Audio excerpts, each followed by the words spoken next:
अस्सलामु अलैकुम दोस्तों, उम्मीद है आप खैरियत के साथ होंगे। दोस्तों, दुनिया में हर इंसान चाहता है कि लोग इसकी इज्जत करें, उसे पसंद करें और जब वो महफिल में आए तो सब लोग उसे कदर की निगाह से देखें। लेकिन क्या आप जानते हैं कि दूसरों के दिलों में घर बनाने का हुनर क्या है?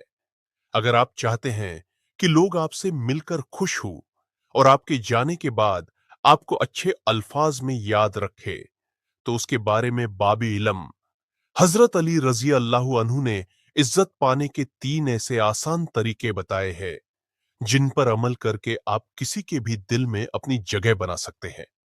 दोस्तों, अगर आप मेरे चैनल पर नए हो तो प्लीज मेरे चैनल को सब्सक्राइब, लाइक और कमेंट जरूर करें।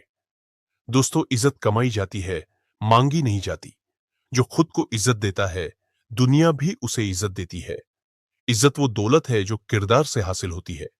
जिसमें हया है, उसमें इज्जत भी है। दूसरों को इज्जत दो ताकि तुम्हें भी इज्जत मिले। जबान की नरमी दिल में इज्जत पैदा करती है। इज्जत वो खुशबू है जो खामोशी से महसूस होती है। गुरूर इज्जत नहीं, जिल्लत की अलामत है। इज्जत को दौलत पर फोकियत दो, क्योंकि इज्जत हमेशा जिंदा रहती है। अल्लाह जिसे चाहे इज्जत दे और जिसे चाहे जिल्लत दे। तो दोस्तों, वो 3 काम ये हैं। हजरत अली रजी अल्लाह अन्हु के फरमान के मुताबिक पहला काम सलाम करना है। सलाम सिर्फ अल्फाज का मजमुआ नहीं, बल्कि दूसरे के लिए अमन और सलामती की दुआ है। जब आप सलाम में पहल करते हैं तो उस सलाम की वजह से लोगों के दिलों में मोहब्बत पैदा होती है। दूसरी बात जो आपकी इज्जत में इजाफा करती है वो है किसी को जगह देना। चाहे वो किसी मजलिस में बैठने की जगह हो या जिंदगी के किसी मोड़ पर किसी को रास्ता देना हो, तो इस वजह से लोगों के दिलों में आपके लिए इज्जत बन जाता है। तीसरा सुनहरी उसूल है किसी को अच्छे नाम से पुकारना।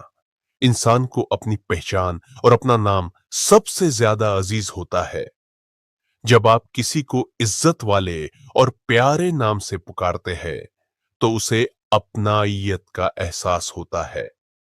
दोस्तों, ये वो 3 छोटे काम हैं जो बज़ाहिर मामूली लगते हैं, लेकिन उनके नताइज बहुत बड़े हैं।